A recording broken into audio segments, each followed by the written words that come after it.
Okay, everybody, welcome to this symposium. Good morning. We're going to be talking about interacting in a changing world, the role of phenotypic plasticity and social evolution. I'm Nathan Bailey from the University of St. Andrews, and I'm really grateful to Tom and Francesca for putting this interesting topic together. I hope we'll have a lot of fun. So in addition to kind of introducing some of the basic concepts, I'll be speaking about some of my lab's own work, and I've titled this project, Adaptation Begets Adaptation. Feedback from the sociogenetic environment drives compensatory intragenomic co-adaptation. And I hope by the end of this, all of that will become clear. But like this little character in Dr. Seuss's famous book, I had trouble in getting to Solasaloo, I had trouble in getting to Montreal. So here I am, the virtual version. I thank you for your indulgence, and I regret that I can't be there in person. Before I get going, I want to give some brief acknowledgements.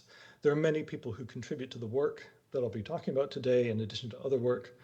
Some of the key characters are listed on the left, and some of the main contributors to this work are Jack Rayner, Will Schneider, Shangji Zhang, and Xiao Zhang, who have been PhD students and postdocs in my group.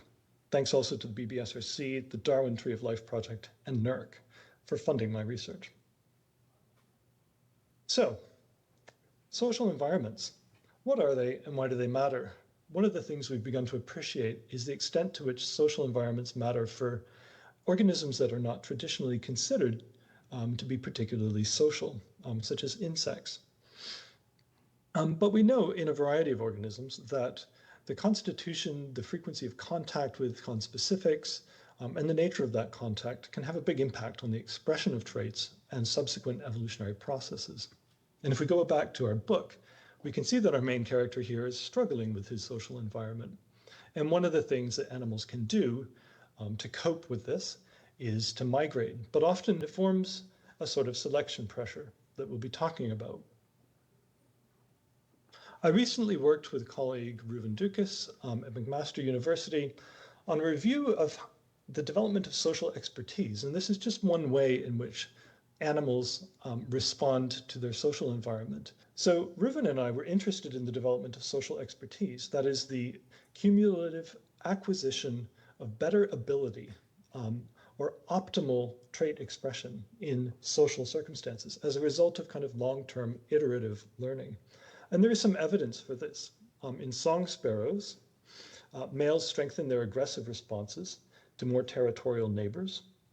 Chimpanzees preferentially learn from older, more experienced individuals in their social group. Mannequins improve their singing performance following long-term experience with other mannequins. And even in the humble fruit fly, we're appreciating that they're much more social than previously expected. They learn from one another. There's evidence for social synchronization of activity and collective responses. Okay? So these are some ways in which the social environment can impact individuals and favor certain traits that enable them to cope with that social environment. Much of the way we think about the impact of social environments on the evolutionary process, or the role of social environments in evolution, is through a process of feedback. And I wanted to kind of specify this term a little bit because it gets used a lot. So if you look in a standard dictionary, you'll find that feedback is the return back into a machine or system of part of what it produces, especially to improve what is produced. So feedback describes a situation where a system's outputs become its inputs again. Okay? So when we're thinking about social environments and evolution, we might think about the system as just being the process of evolution. The input is selection and genetics, and the product is the response to selection. Now, if the response to selection changes the inputs, so generates different selection or alters genetics, then we have feedback. So we can think about the evolutionary process as involving feedback, but we can also dissect some of the feedback loops that are specific to social evolution and to evolution under varying social environments. So let's get down to brass tacks. I'm going to describe the system that I'm using to look at this and the specific feedback loops that my group has been dissecting recently. So we study crickets and flies. that occur in Hawaii. And this now rather famous system comprises a singing cricket called Telegrillus oceanicus and eavesdropping parasitoid flies that shoot larvae onto them, which develop inside the cricket and kill them. Now, the crickets produce a conspicuous calling song like many cricket species. Here it is.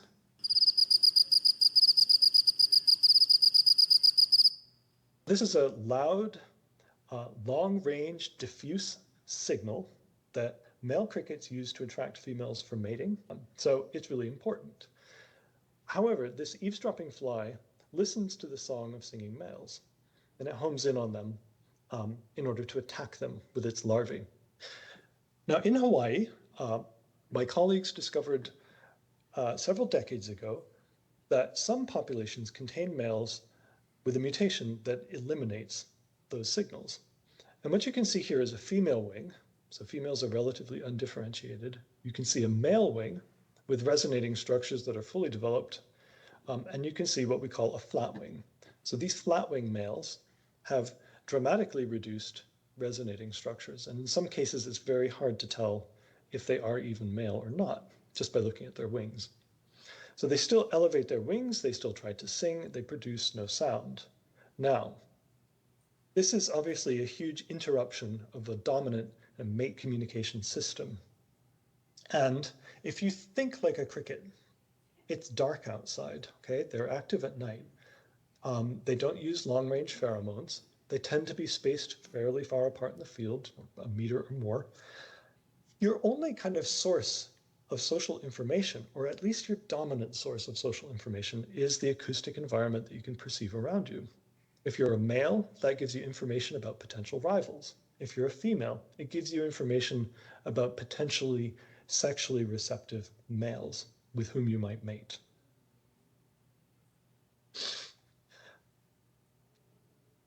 What we know is that in populations where there are flat-wing males, which are protected from the fly, and normal wing males, which are not protected by the fly but can attract females for mating, flat-wing males tend to behave as satellites to the normal males, so they'll intercept females who are coming in to mate. However, a major social transition has been documented recently in one of the principal populations that was studied for a very long time. So this population occurs on the island of Kauai, where flatwing was originally discovered. And the major social transition is that there are no longer any singing males in it. We can think of this as the mutation being a victim of its own success. It's extremely good at protecting crickets from flies. It dramatically reduces their parasitization risk. But I'm going to restrict our focus to this one specific, very strange case where we have a population that had been monitored for many years, from at least the late 1990s until the first flatwing was documented in 2003. There are going to be some error bars on when the first flatwing arrived, either through de novo mutation or more likely through introgression from some other source. But nevertheless, they appeared in 2003 and were tracked subsequently over what's now been 2 decades of kind of long-term systematic study. Now, my group became interested in this because in about somewhere between 2017 and 2018, the last normal wing cricket seems to have died. We have multiple independent sources of information that are published documenting a totally silent environment. They're gone. But up until about 2017, there was a mix. So there was a social environment in which there was some singing, but it was obviously reduced because flatwing crickets were sweeping through this population. There were roughly 90 to 95% of the males. And most males couldn't sing, but there were still a few singers. Once the last one died, we have a completely silent environment mimicking total social isolation.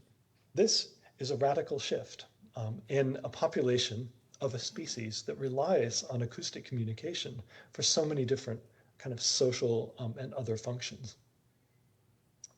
Nevertheless, the crickets persist. How are they getting around? How are they managing to locate one another and mate? I want to bring us back to the main point of the talk. these guys are in social trouble. They can't find one another using the ordinary means. So what's going on? How are they adapting? Are they simply using phenotypic plasticity that maybe pre-existed in order to find one another? Or are there adaptive responses to selection on a genomic level that we can detect? Let's specify those feedback loops that I'm talking about. So in this vignette, we see a normal singing male with a normal genotype. So the kind of DNA strand is just a little picture of what we think is going on genetically.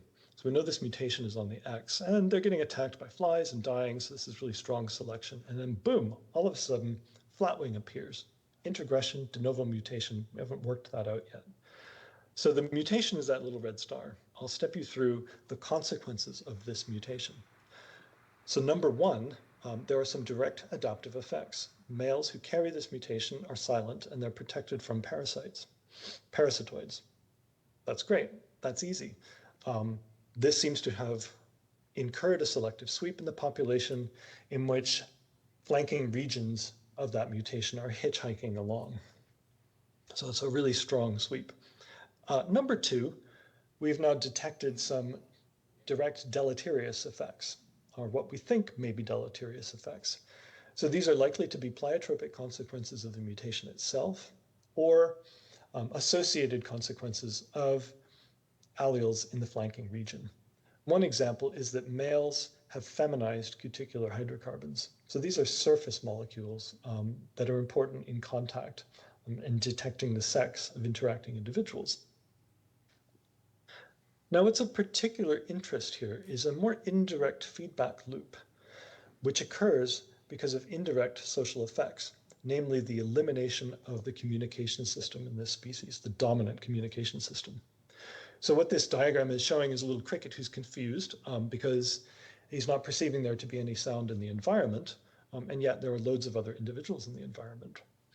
So such a dramatic social shift should exert selection on the population. And we expected to be able to pick that up. First, we think that pre-existing plasticity, particularly in locomotion behavior, may enable crickets to accommodate these indirect social effects and some of the direct deleterious effects. But second, we think that secondary adaptations may quickly arise. And we base this on a theory that was developed by Pavlichev and Wagner called selection pleiotropy compensation. And their idea was that during bouts of rapid adaptive evolution, selection favors certain alleles, but those alleles may have pleiotropic consequences, meaning that they affect other traits that are not under selection, and they could be affecting them negatively. And there's good evidence for this in the literature, and it's based on theory by Fisher during the modern synthesis. So it's like taking a medicine. You have a main effect, which is selected for, and then you have side effects, which can be deleterious. But that places the entire gene pool under selection for compensation. And their argument is that actually this compensation should be really important. We should be able to detect it. But until now, we've kind of struggled to detect that, especially in natural systems. Okay. I'll give you a few slides about our current thinking on the first one. So how do you work out whether plasticity is enabling silent crickets to find and mate with one another? This is actually a tricky thing to do, but we really need to work out whether it minimizes any fitness consequences. So all else being equal, those individuals that can mount a plastic response should be able to compensate and achieve equivalent fitness outcomes. So my student, Will Schneider, decided to create a cricketarium. This was a large indoor chamber laid to turf with soundproofing and climate control. And what he wanted to do was basically put crickets in there and control who goes in so that we can kind of create mini environments. And then he individually tracked those crickets using retroreflective tape. You can see a picture of one on the top right with an X. So we took time-lapse photographs, and then we reconstructed the coordinates of every cricket in this array. And this enabled us to find out who was hanging out with who, and then we can collect the crickets out of there and allow them to lay eggs and measure fitness. So females had randomized genotypes with respect to the flatwing allele. But males in these environments were either all silent or were either all capable of singing. And the key question was, what differs between a singing and a silent environment? So we first parameterized it by looking at densities and distributions of crickets in the field. So we had 5 populations that we did this with. These are plots showing the positions of crickets on 2 populations on Kauai, 1 on the Big Island of Hawaii and 2 in Oahu. And then we used this data to kind of produce an average cricket density, which was about 8 crickets in our arena. So this animation shows how we were able to track them. This is just a pilot. Okay, here we go. So we have males and females, red and yellow in this case. Kind of intensity of this grids that they're on indicates how long they're staying within a particular area. And obviously the speed is sped up. They move around a lot more slowly than this. And you can see there's a bit of some sort of canoodling happening in the lower left corner. And we allowed these trials to run for 3 hours. That was what we could technically achieve. And it's a reasonable amount of time to see how behavior is in a natural substrate. The findings were actually pretty straightforward. And what we found was no significant difference between these treatments, silent or singing, in 2 measures of fitness. So the first is the proportion of females that produced offspring on the left, and the number of offspring per trial in the middle. So females who, again, had kind of homogenized genetic backgrounds or randomized genetic backgrounds didn't differ in their fitness. But what did differ, and strikingly, was movement rates. So first of all, rather to our surprise, males moved more than females. We tend to think of males being kind of stationary and signaling in these species. But in fact, they move around a lot. And those males in silent environments moved around fast more than those males in singing environments. So you can see total distance moved across the whole trial. And you see males on the right, females on the left. So everybody moved around more. And what we surmise is that if you take away the sexual communication signal, not surprisingly, the organisms shift to another kind of modality or strategy of finding mates. And here this seems to be something that may have pre-existed. So if not mated or if not finding mates through acoustic communication channels, they move around more to bump into each other. Okay, so what about secondary adaptation? Remember, this is adaptation that occurs not as a result of the external selection pressure, which in this case is the fly, but this is basically the population adapting to itself as this kind of dramatic social transition occurs. How do we detect that? That's really hard. I had a really complicated flow diagram to describe the really complicated genomic study that we did, and you'll be pleased to know that I decided not to present that. What we did do is we took a temporal genomics approach, okay? And I'll step you through the 5 basic steps that we used. We wanted to detect genomic signatures of this secondary adaptation if they're there, and to characterize them. So first, we produced a really high quality reference genome for the cricket species. Second, we resequenced those 3 time points that I mentioned in a previous slide. So 2012, we did a collection of crickets from the wild. That is when both morphs existed. 2017, we did another collection when we think there was still a very small number of singing males in the population. And then 2018, we did a collection and resequenced individuals when everybody had gone silent and we had independent verified observations. So we have 3 time points that we resequenced, and we wanted to see how selection, the signature of selection, is or is not changing across those 3 time points. So we had to detect genomic selection, and we did much of the work was involved in making sure that we could kind of robustly compare selection at the genomic level across those time points, because lots of other things could affect the detection of selection, including demographic changes, bottlenecks. But we verified and are fairly confident that what we're detecting is changes in selection. Now, what's changing? What's under selection? There are a number of things going on here. So number one, we know the flies are still there. So there should be ongoing selection against fly offenses. And these may take the form of immunological defenses. But we're particularly interested in what I would call kind of social response genes. So genes with functions that we suspect to be involved in coping with this radically altered social environment. We determined those genes kind of independently using RNA-seq data, where the RNA-seq conditions reflected social environments. And then we had some predictions. So we predicted that those sorts of social response genes would be enriched in genes that were under selection over this kind of critical transition. And we were also curious about their genomic location. I feel really ambivalent about this slide because I've always I felt down on Go terms, but I do kind of reluctantly acknowledge their use in this circumstance. So what we found were genes that were under selection in these two time periods. So differential selection detected between 2012 and 2017. Okay, so that's the first period when there's no social transition yet. And then between 2017 and 2018, when there is a dramatic shift from a singing to a non-singing environment. And what we find are that immune genes are significantly under selection, so they're enriched. But primarily in this first time period between 2012 and 2017. In fact, the only immune genes with immunological functions that we detected were in that first time period. But what was more interesting to us is that there was a considerable enrichment of behavior genes, or genes with functions that are suggestive of behavioral responses. And those occurred in the second time period.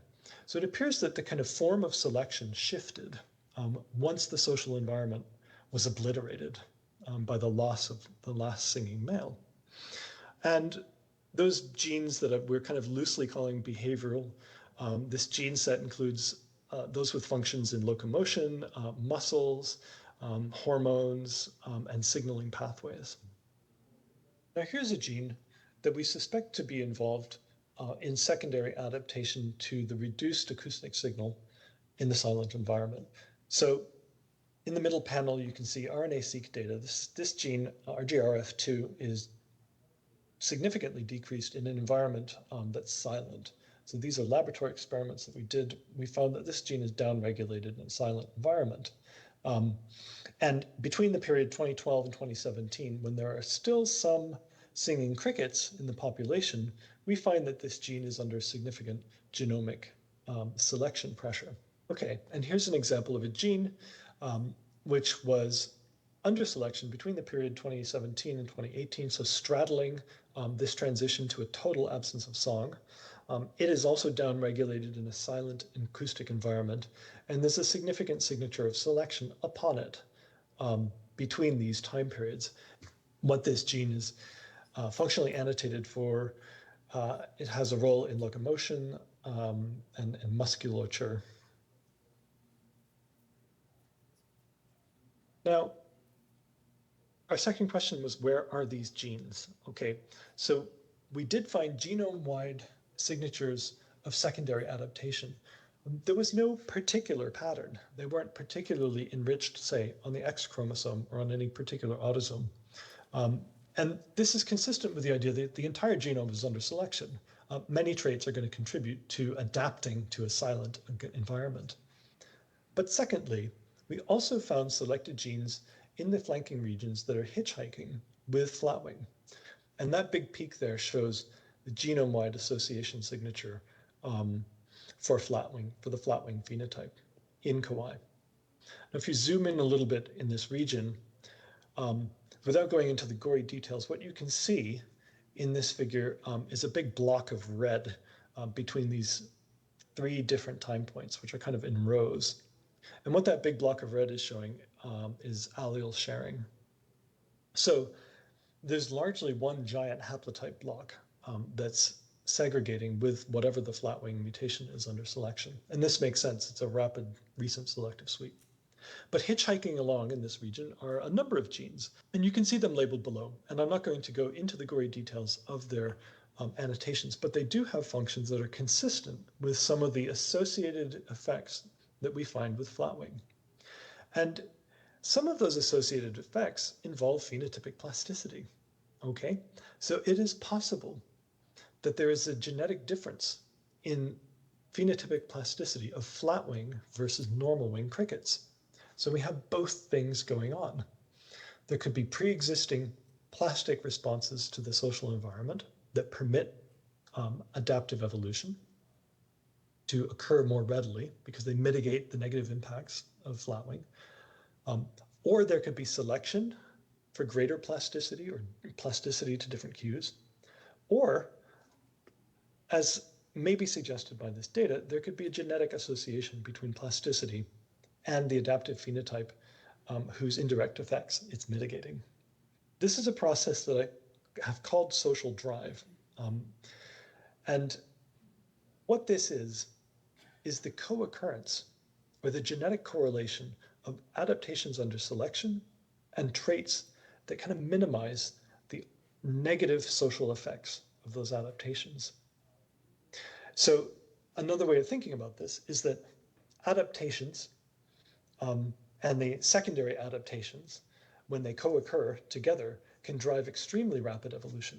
So adaptation begets adaptation.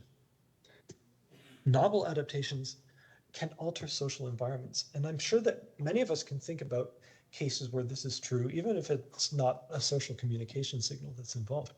And those social environments exert selection. And when there are, and when there's genetic variation in the gene pool, compensatory responses to that selection can occur genome-wide. But in the specific case where they're genetically linked to the original adaptation, social drive can generate extremely fast evolutionary dynamics. As our protagonist in this Dr. Seuss novel discovered when he got to Solosalu, he was expecting a wonderful social environment, and he got there and it wasn't so great after all, so he went home. And here is a little picture of him with a bat and going out to fight off his demons. And the point here, the simplistic point, is that social environments are potent selective forces. They also change. They also change indirectly in response to selection. So considering all of these processes at once can give us further insight into the kind of nature of adaptive evolution, the genomic signatures of adaptive evolution. And with that, I have a few questions that you should be asking. Since you cannot ask them directly, I've invented some. Aren't there better? Unfortunately, we don't have time. Thanks so much. My name is Myranda. I'm a PhD candidate at the Norwegian University of Science and Technology, and today I'm going to talk a little bit of what I've been doing in my PhD. And to drive right into it, right, social interactions underpin so much of the biological diversity around us. Whether we're talking about the tiniest microbes or the largest mammals, social interactions are an inevitable aspect of communication, cooperation, sexual reproduction, and movement, right? Effectively, every organism is social. But at the same time, the conditions in which these social interactions have evolved are rapidly changing, and this is due to things like polluting and extractivist industries, the corporate capture of our democratic institutions. We can think about settler state colonialism, and also the overconsumption of the richest countries in the world. And as a consequence, populations that cannot adapt to these changes through habitat loss, climate change, ensuing introductions of novel species and pathogens, right? They might suffer population losses and may inevitably face extinction. So one of the questions, quite generally, that I'm interested in is what is the role of these social processes in mediating patterns of population persistence or extinction? And generally, we know that social interactions and social processes will be affected by changing and more variable environments. We also know, largely through social evolution, that social processes can bias evolutionary trajectories through altered patterns of inheritance and selection. They are key for ecological processes through density and frequency dependent processes, and there may be dynamic feedbacks between them. So I'm not the only one interested in this. There is, a resurgence of interest in how social processes can mediate and may facilitate population persistence. but this is something that's still ongoing. And I think of particular interest too is that while I tend to think of this in the context of conservation, there are applications in a lot of other fields, right? We can think about natural resource management, but also biomedicine in terms of epidemiology or antibiotic resistance, and even biotechnology. So there's lessons to be learned. And how I try to conceptualize this or organize my thoughts is to think of the different levels of biological organization within populations. So we can look at how the genotype affects the phenotype underpins the various demographic rates, and the combination of these demographic rates determines population growth. And all of this is underpinned by the environmental factors in which this is going on, and they affect these various mappings. But we can then be a little bit more explicit about what we mean by the environment and think about specifically the social environment. So I tend to think of it as the number of conspecifics, or the number of phenotypes, and the distribution of those phenotypes. And that includes partner phenotypes with, which may be interacting, and those can have a genetic basis and evolve. And so the environment is going to affect both the social environments, and it can also affect the focal traits that we're interested in. And with that in place, we can look at specific processes that might mediate population persistence. So we can look at the genetic or phenotypic covariance that can occur when individuals interact non-randomly. We can look at how individuals might adjust their phenotypes to the phenotypes of conspecifics, either directionally or reciprocally through social plasticity. We can also look at a range of social fitness effects, right? When the phenotype of one individual affects the fitness of another, we have social selection, but we can also look at various types of frequency and density dependent selection. And then these demographic rates and the consequences for population growth will then feed back on the social environment. So we get a range of dynamics here. And then someone said we should do a literature review. More specifically looking at a systematic evidence map of studies that have looked at these social processes in the context of adaptation to climate change. So they must have a relevant social process, there has to be a change in the abiotic or non-social environment, and they have to be explicit about population demography and persistence. And so it's not so easy to just go and search for social interactions in population persistence. So the first task was then to just assemble a list of relevant words that we use to describe these processes. And as you can see, there are different levels of cohesion in how we refer to things. And now the review is ongoing, so these are just preliminary results, but I think they're probably pretty conservative ones at this point. And the main thing here is that there are fewer studies on social plasticity. So this is just looking at the raw hits from the search, and we can see that there are fewer numbers of social plasticity, studies on social plasticity here in the black. But we also find this trend throughout the pilot, we find it in the screening. And when we look at the studies that are potentially relevant in social plasticity, overwhelmingly they address maternal effects and transgenerational plasticity. And compared to other social processes, there is less distribution among other fields like biomedicine. So while I think there will be a lot of information that we can glean from this literature review, one of the goals was to identify evidence gaps, and I think we found one right here. So then the next question is, what role can social plasticity play in evolutionary rescue? And to answer this, we used theoretical quantitative genetic moving optimum models, and although the model is general, we use a specific example of how females may adjust their lay dates in response to spring warming.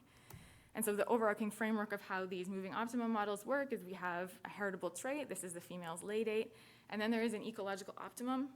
So the population is initially well adapted, so it's at the optimum, and then the environment changes, so the optimum moves. This generates selection on lay date, which starts to track the optimum, and eventually they reach a dynamic equilibrium. And at that equilibrium, we can look at how far the population lags from its optimum, and we can see, is there a degree of environmental change at which the population starts to decline, and at this point we assume that it goes extinct. And how we extend this model then is to consider explicitly the evolutionary dynamics of the social environment. Here it's a social male. So males can influence the laying dates of females through courtship feeding or the quality of their territory, really anything that influences her pre-laying environment. And that male trait has a genetic basis, so it can evolve. And what we have here is social plasticity, but it also generates an indirect genetic effect where the genotype in the male influences the phenotype in the female. And there are a couple of just really general take-home messages from this model that I'll try to go through quickly. And one is that social plasticity can promote rescue, but not always. So if we focus just on the x-axis here, we have that maximum rate of environmental change the population can tolerate before it goes extinct. And the color scheme here is just tracking that x-axis.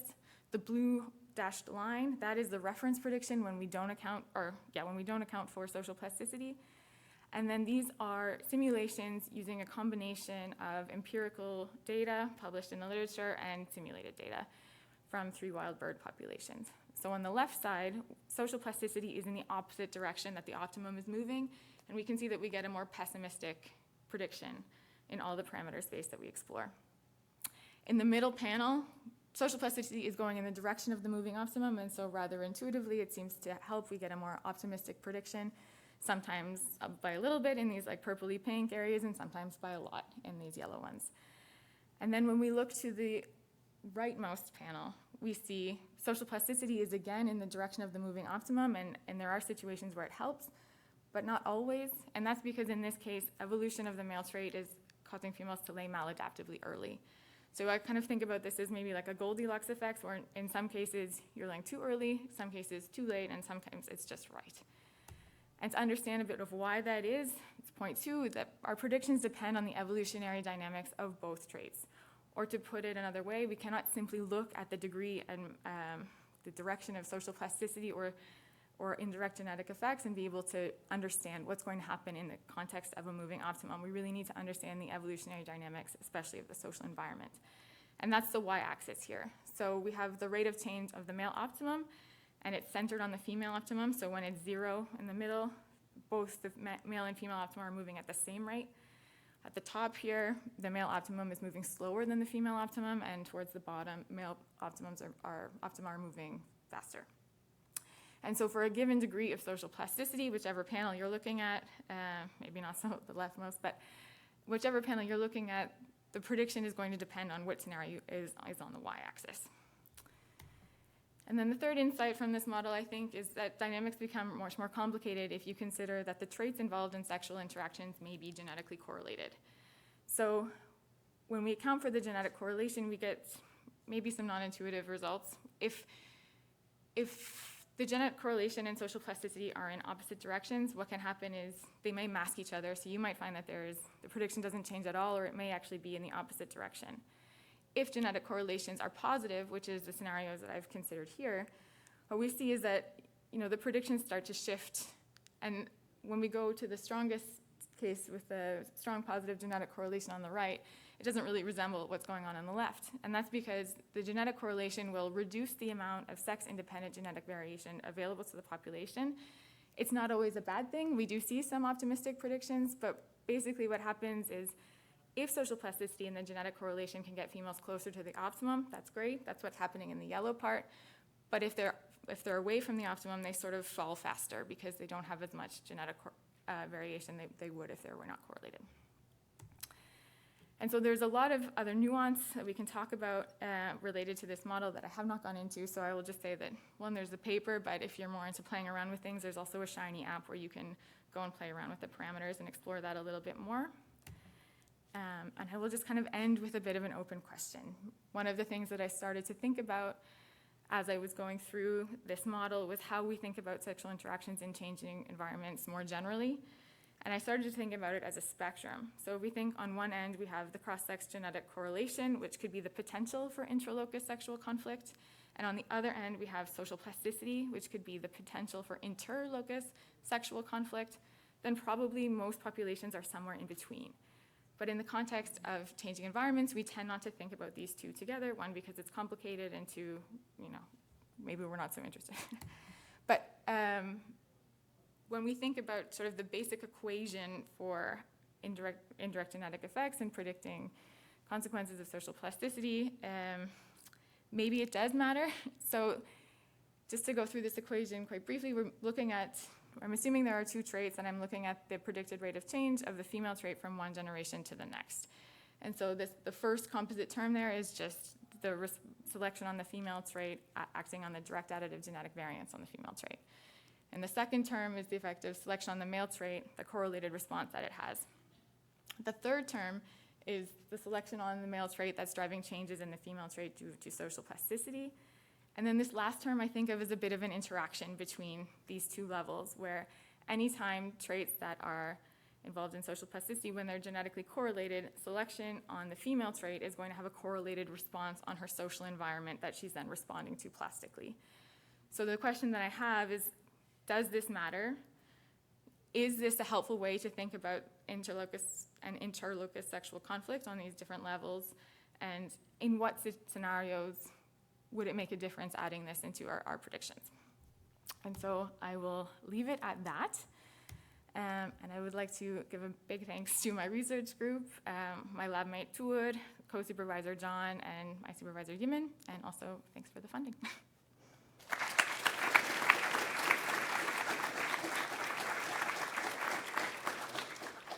Okay, we've got time for questions. So if you have a question for Myranda, you can stand up and use the microphone so everyone can hear you.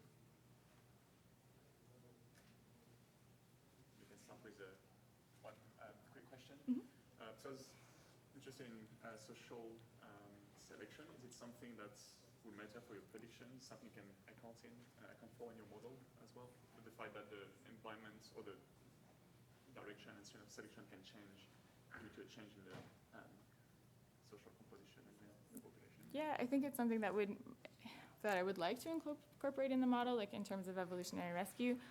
I think one of the limitations of the moving optimum models is that they assume a fixed equilibrium. So what would be interesting in the context of social selection are sort of dynamics and feedbacks, and I'm not aware of a way to capture that in this particular modeling framework. I think what would be more interesting is maybe an individual-based simulation where you can allow these more complicated dynamics and feedbacks and then see what you can extract from that. Any other questions?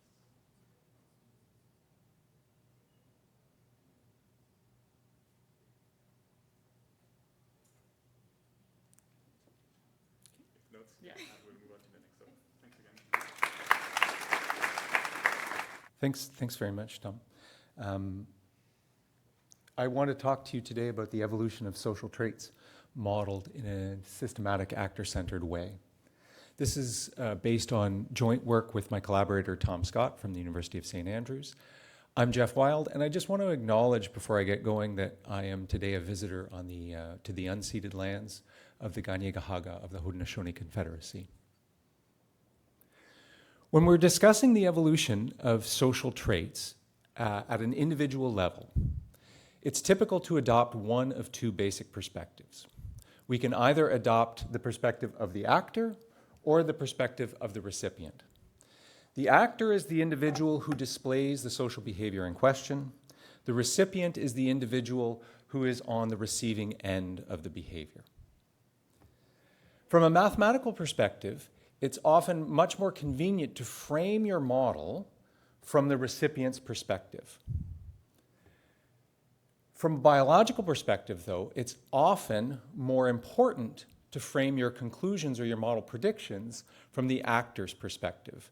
Now, parenthetically, I'll say that I'm not as categorical on that position as maybe the slide suggests, but I do think the actor's perspective is very important.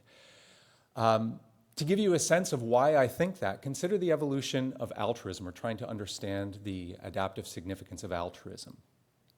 That's a situation where an actor pays a fitness cost to provide a fitness benefit to a recipient. I think we understand intuitively why a recipient would be amenable or agreeable to receiving a costly gift from its neighbor, the actor. It's more puzzling, however, to explain why an actor would be willing to extend a costly gift in the first place. So I think if we want to understand social behavior, but not limited to altruism, I think the problems we face demand, in many cases, actor-centered explanations. So we're in kind of this awkward position, at least as mathematical modelers, where we frame our models often in terms of the recipient or from the recipient's perspective, and yet communicating to our colleagues who are interested more strongly in biological questions, pulling that communication off requires a conceptual flip, going from the recipient's perspective to the actor's perspective. And unfortunately, that flip is often, or has been so far, more art than science. And our goal was to describe a set of systematic steps that would allow us to either make the flip from recipient to the actor's perspective, or just start with the actor's perspective when we're building our models from the get-go. So what Tom and I did was we built a systematic set of steps for modeling from the actor's perspective by leveraging the idea that the struggle for evolutionary success is a zero-sum game. And by that I mean for every winner there's going to be a loser. By evolutionary success, what I really mean is reproductive value. In other words, the contribution an individual or individuals make to the gene pool in the very distant future. That total contribution to the gene pool in the very distant future is fixed. And so the zero-sumness of the struggle that I'm talking about comes from the fact that if I increase my share of that success, that reproductive value, someone else's share has to decrease. So I'm trying to represent that here on this slide with a cartoon of a pie chart. And I'm thinking of the total pie as the total reproductive value or the total evolutionary success available to individuals in my population, and the struggle as individuals shifting the slice of the pie that we're going to get. I don't have time to give you the full rundown of the systematic actor-centered approach that Tom and I have developed, but I'd like to maybe give you a sense by working through a very simple example. That example is going to involve the evolution of altruism, and just because I know we're interested in this symposium in things like the direction in which selection acts, I'll say that my goal here is to devise a mathematical model from the actor's perspective that will give you a sense of the direction in which selection is acting. There's a lot of detail on this slide. I can just boil it down to the fact that I'm considering a model where individuals in my population are paired up into interacting pairs, and they're going to go through a whole bunch of things over the course of their life cycle. Importantly, they're going to experience partial dispersal, and that partial dispersal is going to keep relatives together, interacting together, at least on average. Okay? They're going to go through other things. They're going to survive. They're going to reproduce. They're going to have these different components of fitness, and the social interaction that they're going to undertake is going to impact some of these components of fitness in some way. So just to be concrete, let me say that I'll assume that the opportunity to be altruistic impacts survival. So I'm going to say, as part of my modeling effort here, that the actor is going to reduce its survival by a small amount. I'll call that delta S1. Okay, for those of you who are interested in these such things, delta S means small, and so I'm invoking weak selection here. As a result of this actor's decision to reduce its survival, its neighbor, the recipient, is going to experience an increase in survival by a small amount, delta S2. I don't want to frame things in terms of changes in survival, of course. I want to frame them in terms of changes in evolutionary success, changes in reproductive value. So really how I want to describe this is how are the slices of the reproductive value pie being altered by this change in behavior. So I'm going to reframe this as the actor reducing its share of the evolutionary success by a fraction, capital C, defined there. Capital C, I see people craning their necks, so I'll say it's delta S1, that small amount, divided by S. Capital C is meant to indicate cost, and the negative sign reminds us that this is a reduction in one's share. The recipient, so the individual on the receiving end of this behavior, has its share of the evolutionary success increased by a fraction B, defined there. And we can put these two things together to summarize what I'll call the primary effect of this social interaction in a mathematical way indicated at the bottom of the slide. So I said at the outset, well, at least at the outset of the model description, that individuals are on average interacting with their relatives. So the actor does have some interest in the success of the recipient. That interest is valued by the relatedness coefficient between them, capital R. And so when I summarize the primary effects of the social interaction, I end up with a mathematical statement like negative C plus a relatedness weighted benefit, that was a mouthful, R times B. So I have something, negative C plus R times B, that's reminiscent of Hamilton's rule, if you're familiar with Hamilton's rule. I'm not done there, however, because I have a zero-sum game. And so the changes owing to this primary interaction mean that we have losers, at least the net change owing to the primary interaction, means that we have losers elsewhere in the population. Right? So you can see that I have a net change. I'm trying to illustrate here on the far side of the slide. There's a net change that happens to shares of reproductive value pies in the amount of B minus C. And that net change displaces shares held by other folks in the population. When those other folks in the population are related to the actor in question, and they often are, then those changes have to come into our calculation. And they have to be weighted by the appropriate relatedness between actor and the folks doing what I'll call compensation.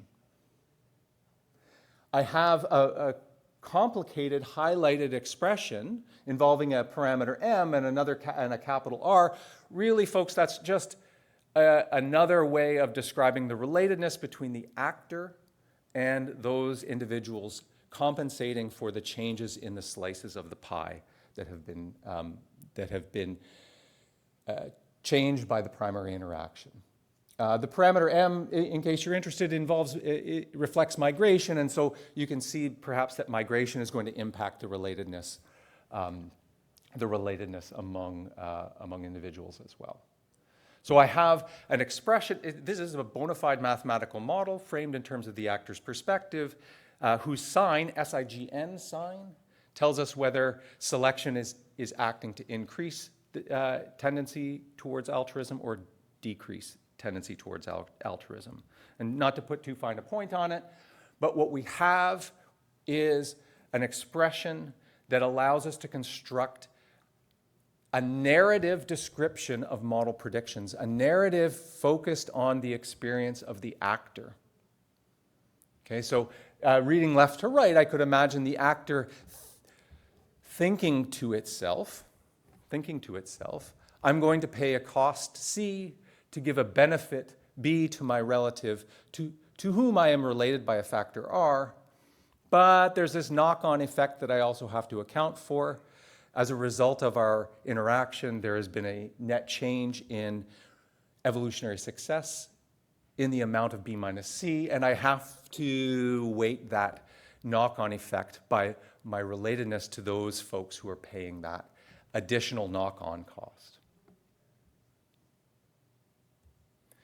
Because this is a symposium where we're talking about plasticity, I'll say that we can easily modify the model. In fact, I would go so far as to say the simple model that I've presented doesn't really change at all if we allow individuals to behave plastically in a way that, let's say, allows them to change what they're doing based on their previous experience or lack thereof with a social partner. We track how social dynamics change in some way, turn that tracking into mathematical expressions for reproductive value, aka evolutionary success, relatedness, and we build up these same kinds of systematic actor-centered models.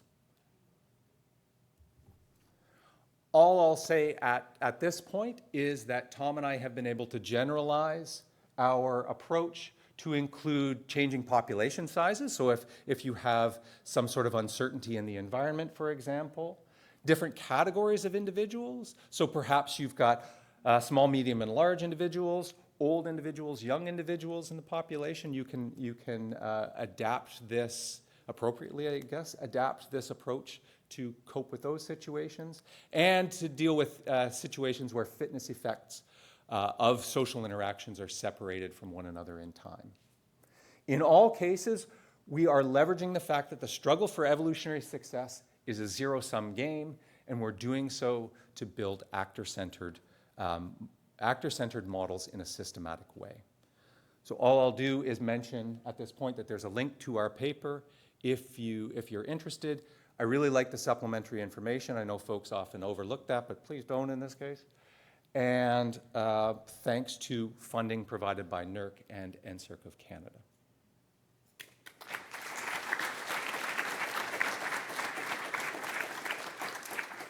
Thanks a lot for the talk.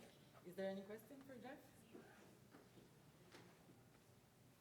If not, I'll start with one.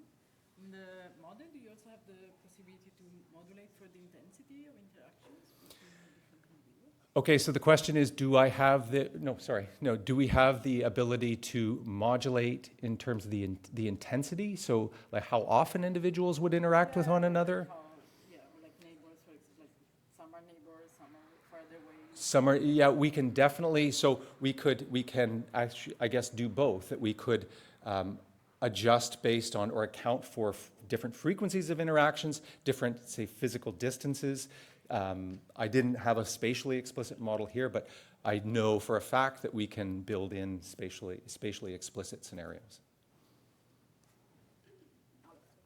I was just wondering, is there any, like you start from this actor and recipient perspective, and some of what we know from empirical quantitative genetics is that that's a bit blurred because you know the individual that you might think of as the actor maybe providing care is actually also influenced by the genes of the recipient. So it's almost like it can be a bit arbitrary who you decide is the actor and who's the recipient if actually it's not a gene for altruism, it's a combination of genes that result in what we perceive as the altruistic behavior. And I was just wondering if it's possible to generalize so that sort of, I'm not exactly sure what I mean, that everybody's the actor and everybody's the recipient. I think the question is, how do you cope with blurred lines amongst actor and recipient?